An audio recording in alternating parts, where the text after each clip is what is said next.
Hello everyone, आप सब कैसे हैं। मैं उम्मीद करता हूं कि बहुत अच्छे होंगे और अपनी पढ़ाई को बहुत अच्छे से कर रहे होंगे। मैं Akash Kumar Bhadana ICT virtual classroom में आपका बहुत बहुत स्वागत करता हूं मेरे प्यारे बच्चों।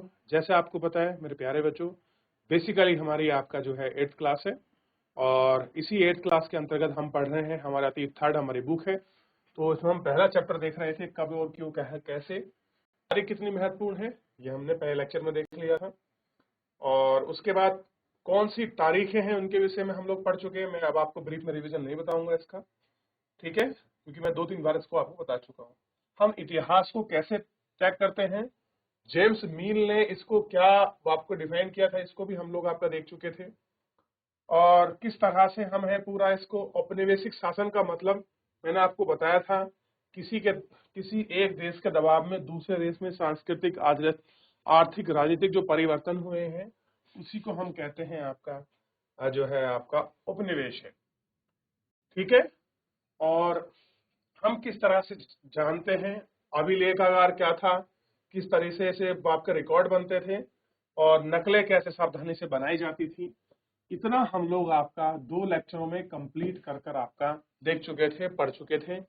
अब यहाँ तक किसी बच्चे का कोई डाउट, कोई क्वेरी है तारीखों को लेकर, अभिलेखागार कैसे बनते थे, उनका महत्व क्या था, रिकॉर्ड किस प्रकार बनाए जाते थे और अभिलेख क्या थे, इन सबको हम लोग यहाँ तक आपका पढ़ चुके थे, देख चुके थे, बात कर चुके थे। क्लियर है। अब हम थोड़ा सा आगे बढ़ेंगे और इसमें पढ़ने का आपका प्रयास करेंगे। क्लियर है। चलिए, कोई भी बच्चा माइक लेकर आपका चैप्टर को पढ़े। कोई भी बच्चा किसी भी स्कूल से माइक ले ले बेटा और चैप्टर को पढ़े। जीजीआईसी सुल्तानपुर, आप सुन पा रहे बेटा? सुन पा रहे हैं? चलिए शाबाश, माइक ले लें, आपको रीडिंग करना है बस। शाबाश, बहुत अच्छे बेटा। अरे बस छोटा सा कॉन्फिडेंस है, अब खड़ा होना है, माइक ऑन करना है और चैप्टर दिया उसको पढ़ना है। बाद में मैं आपको समझा दूंगा, एक पैराग्राफ पढ़ना, उसके बाद बैठ जाना है, फिर मैं समझाऊंगा, फिर कोई और बच्ची किसी स्कूल से पढ़ेगी। छोटा सा काम है। चलिए शाबाश। और कोई बच्ची? बहुत बढ़िया। सर रीडिंग लगानी है इसकी? हाँ, इसकी रीडिंग लगानी है बस। क्या नाम है आपका? योगिता। योगिता। चलो बेटा, आराम आराम से उन्हें पढ़ना है। खुशनसीबी के माहिरे लिखते थे। खुशनसीबी या सुलेख नवीस ऐसे लोग होते हैं जो बहुत सुंदर ढंग से चीज लिखते हैं। 19वीं सदी के मध्य तक छपाई तकनीक भी फैलने लगी थी। उस तकनीक के सहारे अब प्रत्येक सरकारी विभाग की कार्रवाइयों के दस्तावेजों की कई प्रतियां बनाई जाने लगी। सर्वेक्षण का बढ़ता महत्व। औपनिवेशिक शासन के दौरान सर्वेक्षण का चलन भी महत्वपूर्ण होता गया। अंग्रेजों का विश्वास था कि किसी देश पर अच्छी तरह शासन चलाने के लिए उसको सही ढंग से जानना जरूरी होता है। 19वीं सदी की शुरुआत तक पूरे देश का नक्शा तैयार करने के लिए बड़े बड़े सर्वेक्षण किए जाने लगे। गांवों में राजस्व सर्वेक्षण किए गए। इन सर्वेक्षणों में धरती की तरह मिट्टी की गुणवत्ता, वहां मिलने वाली पेड़ पौधों और जीव जंतुओं तथा स्थानीय इतिहासों व फसलों का पता लगाया गया था। अंग्रेजों की राय में किसी इलाकों का शासन चलाने के लिए इन सारी बातों को जानना जरूरी था। 19वीं सदी के आखिर से हर 10 साल में जनगणना भी की जाने लगी। जनगणना के जरिए भारत के सभी प्रांतों में रहने वाले लोगों की संख्या, उनकी जाति, इलाके और व्यवसाय के बारे में जानकारियां इकट्ठा की जाती हैं। इसके अलावा वनस्पति सर्वेक्षण, प्राणी वैज्ञानिक सर्वेक्षण, पुरातात्विक सर्वेक्षण, मानव स्तरीय सर्वेक्षण, वन सर्वेक्षण आदि कई दूसरे सर्वेक्षण भी किए जाते हैं। बहुत बहुत धन्यवाद जी। जैसे सुल्तानपुर, बहुत अच्छे, शाबाश बच्चों, बैठ जाइए बेटा, शाबाश। और सबसे अच्छी बात है कि आपने एक पैराग्राफ पढ़ा, ये मुझे बहुत अच्छा लगा और ऐसा ही सबको करना चाहिए। मुझे बहुत खुशी हुई, आपने बहुत अच्छे से बहुत स्पीड में पढ़ा। बहुत बहुत शुभकामनाएं आपको। चलिए थोड़ा सा आपका देखते हैं। देखिए होता क्या था, मैंने आपको पहले भी बताया है कि अंग्रेजों के टाइम में क्या था, जो भी कोई शासन, आदेश, नोटिस जारी होता था वो एक आपका लिखित फॉर्मेट में था। और अगर मान लीजिए वो राजस्व के मामले में, किसी आपके सेना के मामले में कुछ भी ऐसा कार्य है, चाहे आपका दीवानी का हो, फौजदारी का हो, उसमें एक नोटिस, एक पत्राचार होता था। क्लियर है? उसका माध्यम क्या था कि हम लोगों को सूचित कर रहे हैं, किसी अधिकारी को सूचित किया जा रहा है, तो अगर कोई पत्राचार का नोटिस गया है तो उसकी 2-3 कॉपियां बनाई जाती थी। एक कॉपी उसको भेज दी जाती थी, एक अपने पास रखी जाती थी और एक को सुरक्षित रिकॉर्ड के रूप में रख देता। मान लीजिए अगर कहीं गुम हो जाए तो हम उसको रिकॉर्ड रूम में रख देते हैं। आज भी आप देखते हैं आपके स्कूल में आपका नाम, आपका पता, आपका टीसीसीसी, आपका सारी चीजें क्या होती है, स्कूल में रिकॉर्ड्स होता है, सेफ होती है, अलमारी होती है और उसकी चाबी आपके प्रिंसिपल सर के पास होती है। जानते हैं इतनी चीज। और जब भी कुछ ढूंढना होता है तो वो सेफ को खोलते हैं और पन्ना पलटते हैं, सब बता देते हैं कि इस बच्चे ने हमारे पास इस तारीख को एडमिशन लिया था, इस क्लास में प्रवेश करें, इतने साल तक हमारे पास पढ़े, ये इसका रिजल्ट है, इस साल टॉप आई, इस साल ऐसे हुआ। ये सारी जानकारियां होती हैं। इसी जानकारी को हम क्या कहते हैं, रिकॉर्ड कहते हैं। और जहां रखा जाता है उसको रिकॉर्ड रूम कहते हैं। ये क्लियर है आपको?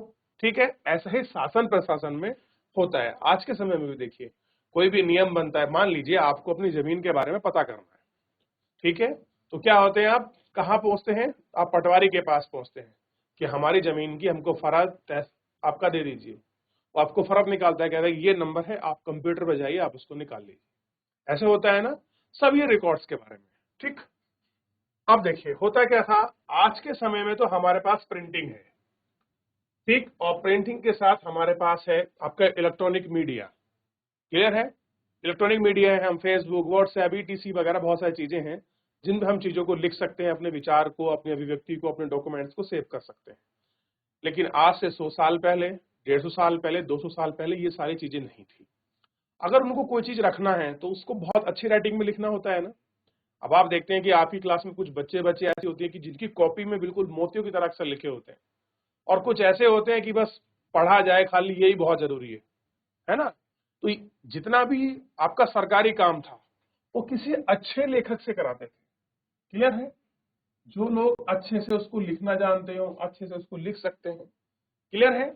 और इसी को हमने देखा कि बहुत सुंदर ढंग से वो आपके चीजों को लिखते हो। तो 19वीं सदी तक छपाई फैलने लगी थी, यानी कि 18वीं सदी में नहीं थी। अगला चैप्टर अगर आप लोग पढ़ोगे इसी क्लास में, शायद आपका 11वीं क्लास में है, तो मैं आपको पढ़ाऊंगा, आपको पूरा 10th क्लास में है, हिस्ट्री के बारे में पूरा आपको समझ आएगा कि कैसे प्रिंटिंग का विकास हुआ, कैसे उत्पन्न हुई, कैसे हम पढ़ना लिखना सीखे, उसका विकास है, आपको 10th क्लास में मिल जाएगा। अब देखिए 19वीं क्या सदी में क्या आ गई थी, आपकी प्रिंटिंग आने लगी, तो चीजें अब कैसी हो गई, लिखित के रूप में हो गई।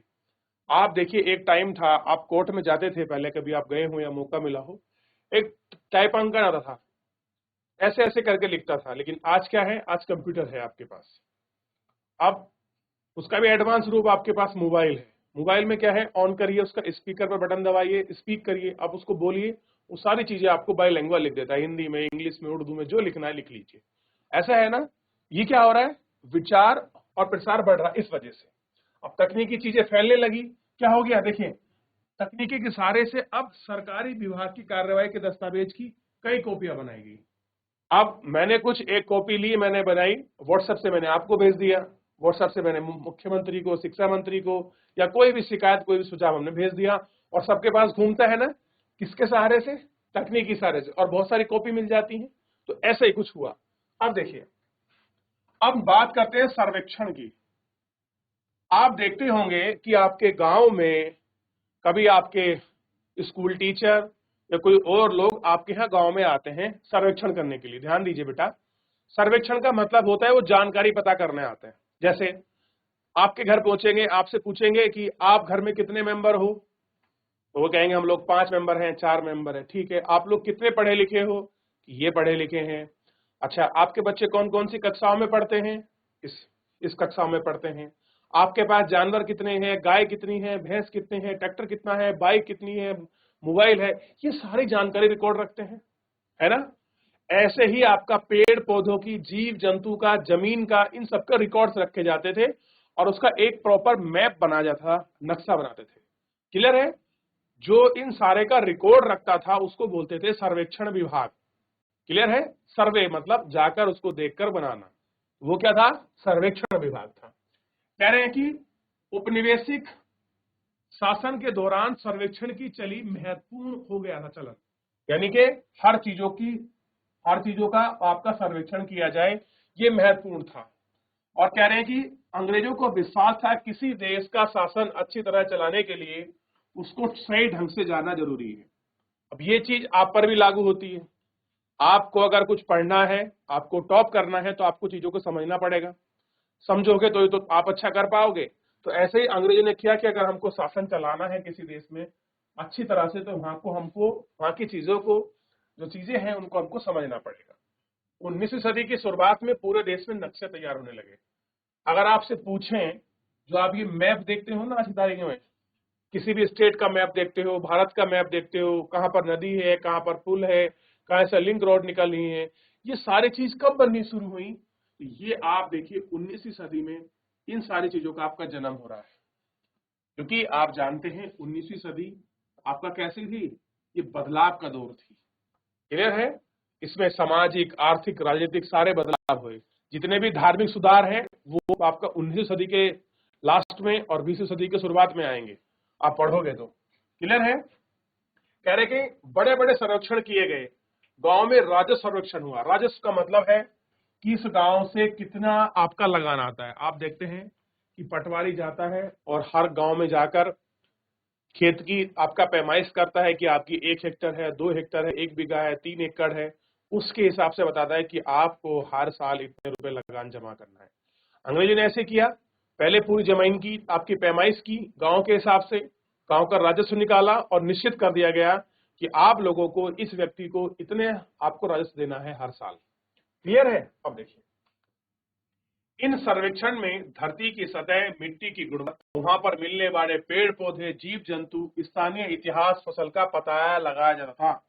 अगर सर्वेक्षण हो रहा है तो सर्वेक्षण में हर चीज को उसमें ऐड ऑन करते थे।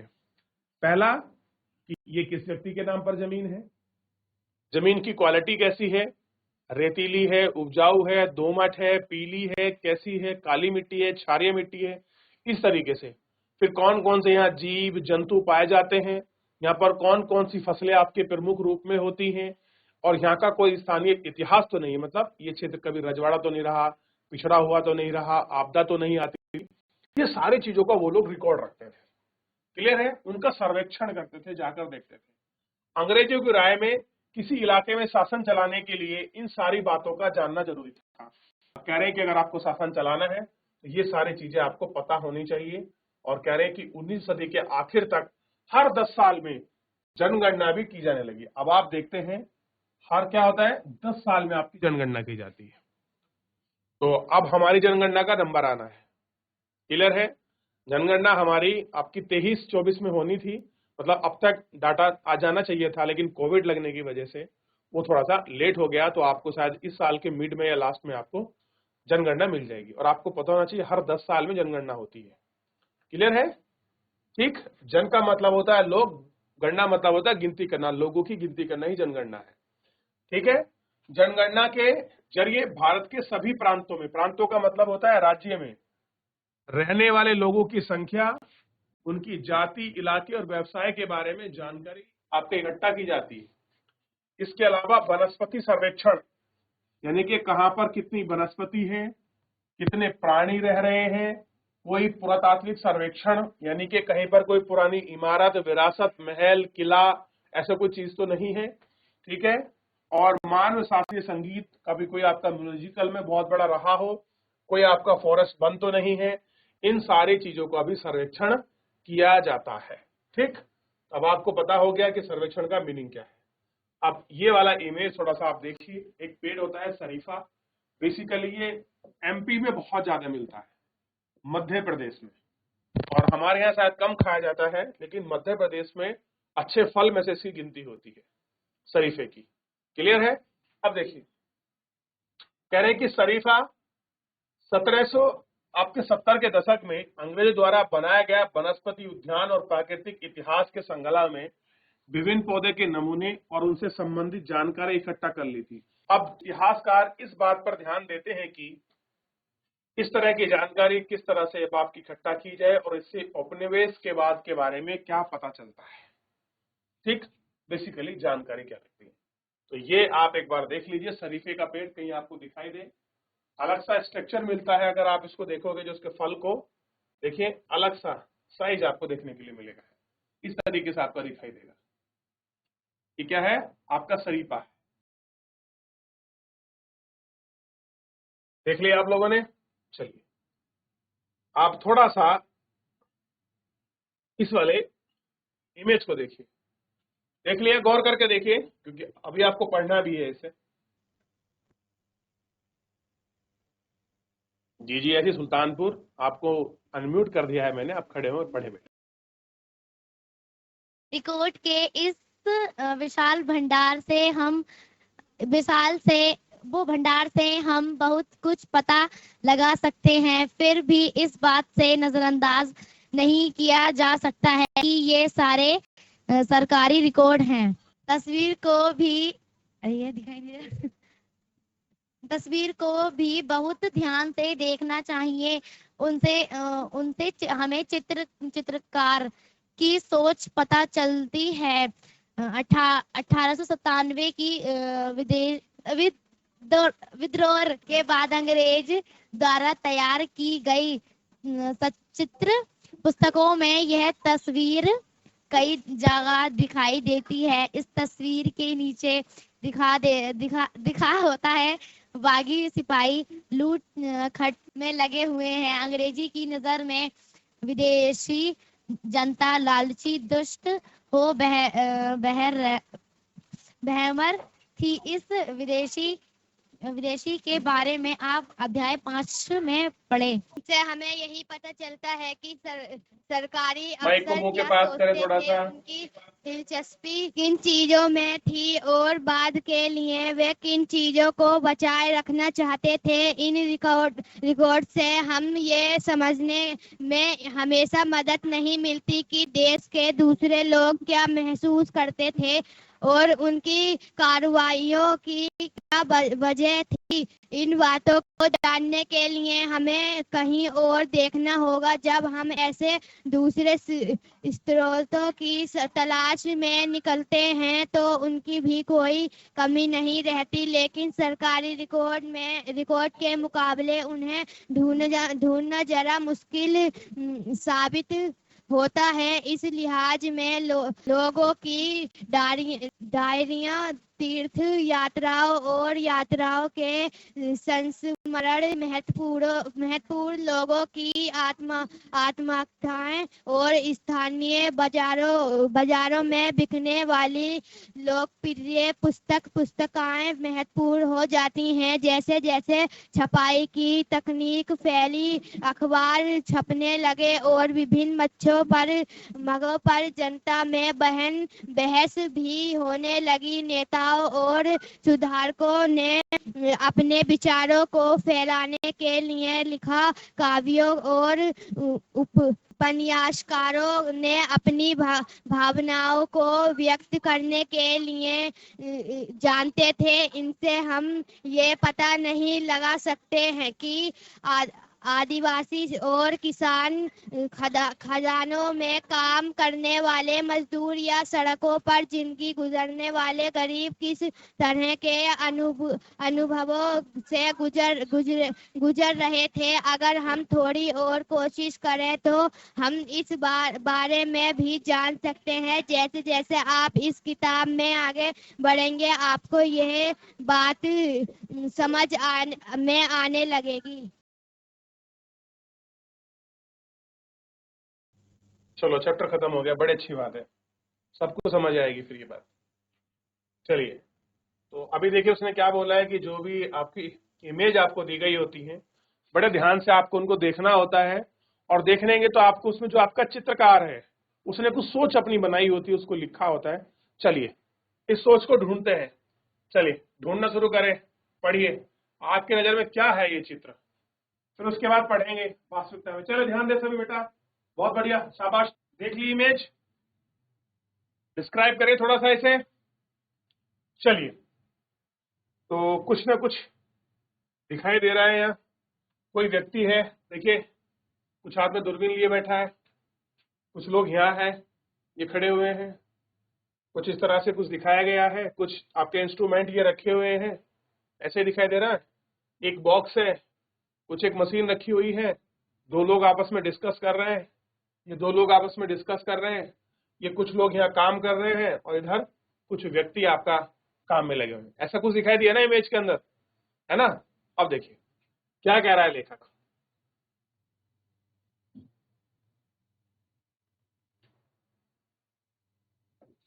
कह रहे हैं कि बंगाल के मानचित्रण और सर्वेक्षण कार्य चल रहा है। कि क्या दिखाया गया कि बंगाल में क्या हो रहा है, मैप बनाने का और आपका सर्वेक्षण करने का काम चल रहा था। जो हम देख रहे हैं बहुत सारे इंस्ट्रूमेंट, ये देखिए, ये आपका दूरबीन रखी हुई है ना, दिखाई दे रही है ना। किस लिए रखी गई है, क्योंकि वहां सर्वेक्षण हो रहा है, ठीक। और जेम्स प्रेस द्वारा बनाई गई ये 1832 की इमेज है। ध्यान से देखिए कि सर्वेक्षण के लिए इस्तेमाल की जाने वाले उपकरण को चित्र के अलग अलग हिस्से में दिखाया गया है। चित्रकार इस परियोजना को वैज्ञानिक स्वरूप खास तौर पर दिखाने पर जोर देता है। वो कह रहा है कि भैया हम क्या कर रहे हैं, बंगाल में कोई आपका सर्वेक्षण चल रहा है और उसको वैज्ञानिक ढंग से दिखाने की कोशिश कर रहे हैं। ये देखिए, ये कुछ आपके तंबू से आपके तने हुए हैं और यहाँ आप देखिए ये सब रिकॉर्ड्स रखे हुए हैं, कुछ आपका इंस्ट्रूमेंट यहाँ रखे हुए हैं और कुछ लोग आपका डिस्कस कर रहे हैं। क्लियर है। एक इमेज तो ये रही और दूसरी इमेज ये देखिए, दिखाई दी। ऐसी लग रही है जैसे किसी ने इसको आपका प्रिंट करा हो, लेकिन बच्चों ये वास्तविकता में हाथ से बनी हुई है। आपके स्कूल में कुछ बच्चे ऐसे होंगे जो बहुत अच्छी आर्ट्स बनाते होंगे हाथ से। क्लियर है। अभी जैसे बच्ची बना रही है ना बेटा। चलो ध्यान दो, सामने देखो क्या महसूस हो रहा है, क्या लग रहा है आपको इमेज देख के। देख लिया। चलिए जानने का प्रयास करते हैं कि भाई आखिर में हो क्या रहा है इसके अंतर्गत। अब देखिए कह रहे हैं कि 1857 की विद्रोही हैं। अब ये तो हमें कंफर्म नहीं हो रहा था कि कोई भी इमेज देख के आप ये कंफर्म नहीं कर सकते कि ये किस सन की फोटो है। क्लियर हो गया कि विद्रोहियों की फोटो है।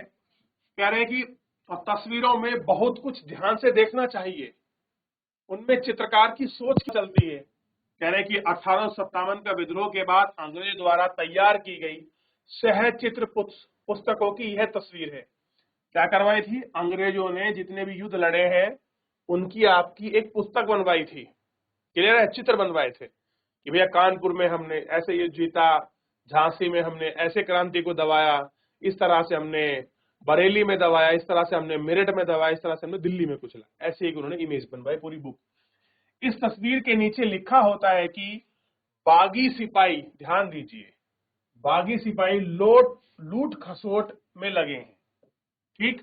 अंग्रेजों की नजर में विद्रोही जनता लालची, दुष्ट और बेरहम है। क्या है, बेरहम। जिस व्यक्ति को दया नहीं आती वो क्या है, बेरहम है। अब आपके लिए क्वेश्चन है, आप लोग हिंदी पढ़ते होगे ना सब लोग, तो ये पता करिए बेरहम कौन सा शब्द है, हिंदी का है, उर्दू का है, फारसी का है या फिर आपका तुर्की है। बेरहम पता करिए, क्योंकि दयालु दयावान ना होना तो आपका हिंदी का है, लेकिन बेरहम शब्द कौन सा है पता करिए, लिख लीजिए। ठीक है, बेरहम।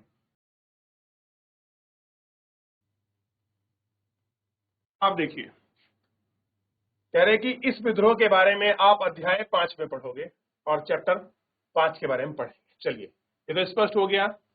अब हम देखते हैं कि हमें क्या पता चलता है कि सरकारी रिकॉर्ड क्या सोचते हैं, कैसे बनाते हैं, क्या उनकी दिलचस्पी है, किस तरह से वो कार्रवाई करते हैं। हर चीजों की जानकारी हमें एग्जैक्ट उनके रूप में भी नहीं लिख सकते। कुछ लोग अपनी अगर आत्मकथाएं लिखते हैं, किसी की यात्रा लिखते हैं, तो लोग अपनी फीलिंग्स को, अपनी भावना को लिखते हैं। तो हम उससे एग्जैक्टली 100% ये नहीं कह सकते कि इस समय का ये शासन काल रहा होगा, ऐसे शासन चला होगा, हम ऐसे नहीं कह सकते टोटली। क्लियर है? और बहुत सारे मुद्दों पर लोगों की सोच अलग अलग होती है और इसी समय बहुत सारे नेता, समाज सुधारक जो थे हमारे सामने आए और लोगों ने अपना विचार फैलाया। क्लियर है? तो ये सारी चीजों को हमने अभी बच्ची ने खड़ा होकर सब चीजों को अच्छे से पढ़ा और हमने देख लिया। क्लियर है? बेसिकली ये चैप्टर आपका समाप्त हो चुका है और आप क्वेश्चन आंसर वगैरह आप जैसे बच्चे करते हैं, आप चाहेंगे मैं भी करा दूंगा, नहीं तो हम लोग आपका नेक्स्ट चैप्टर ले लेंगे। क्लियर है? चलिए, कुछ कहना है बच्चे?